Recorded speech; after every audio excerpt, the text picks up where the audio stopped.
Appendix 3.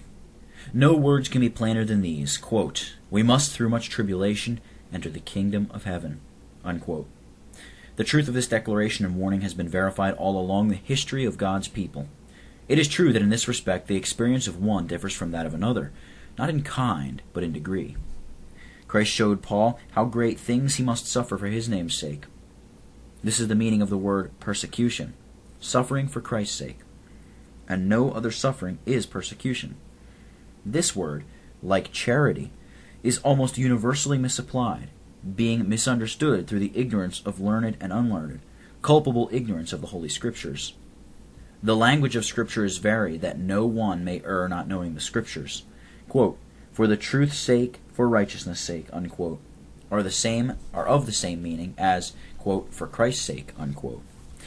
But persecution differs in degrees. The vulgar notion is that nothing merits the name of persecution but a violent death for one's religion, whether that religion be true or false.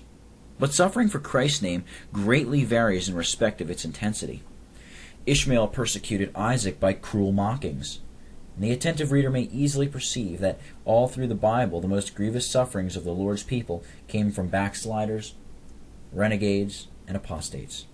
For confirmation of this historical and inspired truth, let anyone consult the 83rd Psalm, noticing the 8th verse, quote, "They have holpen the children of Lot," unquote.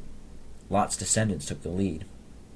The same may be seen in the closing verses of the 137th Psalm, compared with Obadiah, where the Edomites are the instigators of the Chaldeans. And Paul's troubles come from his own countrymen stirring up the Gentiles against him.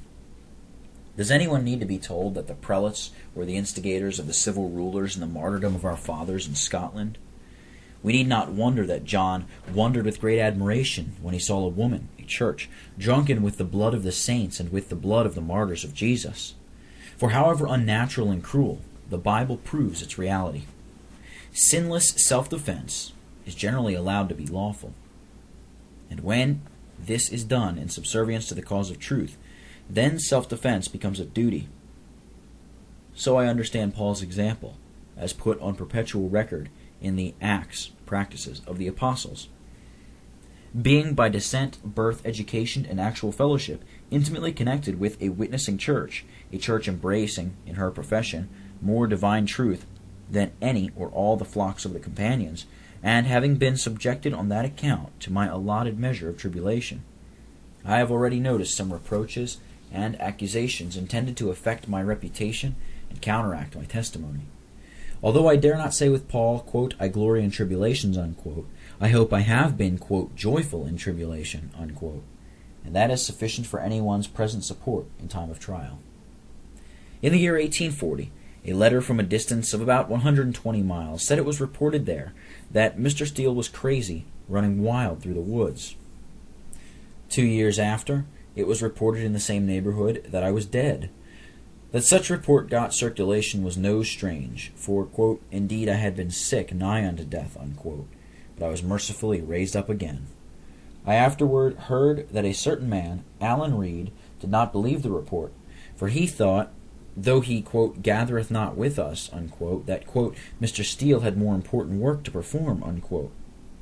I believe Mr. Reed's prognostication was correct. Many years afterward, having occasion to be in Philadelphia, during the progress of the Civil War, one of our elders wrote me from Illinois that a report was circulated that, quote, Mr. Steele had been taken prisoner by the rebels and had taken the oath of allegiance to Jefferson Davis, unquote. This rumor was indeed plausible, for the Southern Army had invaded Pennsylvania, and as our train progressed eastward, I saw numerous blockhouses for defense along the rivers Juniata and Susquehanna. Besides, when in Philadelphia, the citizens were in daily apprehension of the enemy's approach to the city. In the early days of July 1863, pastors were exhorting the males of their flocks to hasten the construction of earthen fortifications for defense, and some of them to inspire with ardor, shouldered a spade or shovel, and marched in front of their followers. It was truly a time of imminent danger. Next day, the Battle of Gettysburg allayed the apprehensions of the impending danger. In these circumstances, the rumor of my apprehension was quite natural and plausible, but the appendage of my oath of allegiance can be accounted only can be accounted for only by the fact preceding, that quondam brethren had called me either a pro-slavery man in heart, or at least of pro-slavery affinities. And now that their political principles had practically silenced their pretended testimony, their feelings acquired homogeneous and spontaneous expression by stigmatizing me as a, quote, copperhead, unquote. But as this appellation was borrowed from the rebels who applied it to their enemies in the North, its applicability to me seems awkward. It does not appear to fit in well, but malice is too imperious to study consistency. The adage is true: we hate those whom we have injured.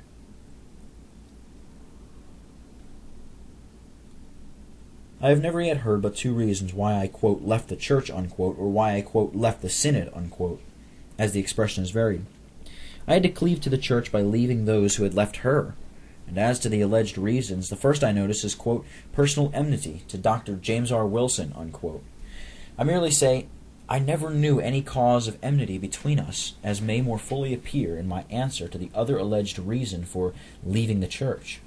This allegation draws deep. It involves an accusation so grave, so often repeated, and seemingly so well authenticated, that I do not beat the air, even in view of the difficulty of establishing the negative. The charge is that ambition, or, as more frequently formulated, disappointed ambition, caused Mr. Steele to leave the church. An injurious imputation or slanderous accusation has generally but a single paternity.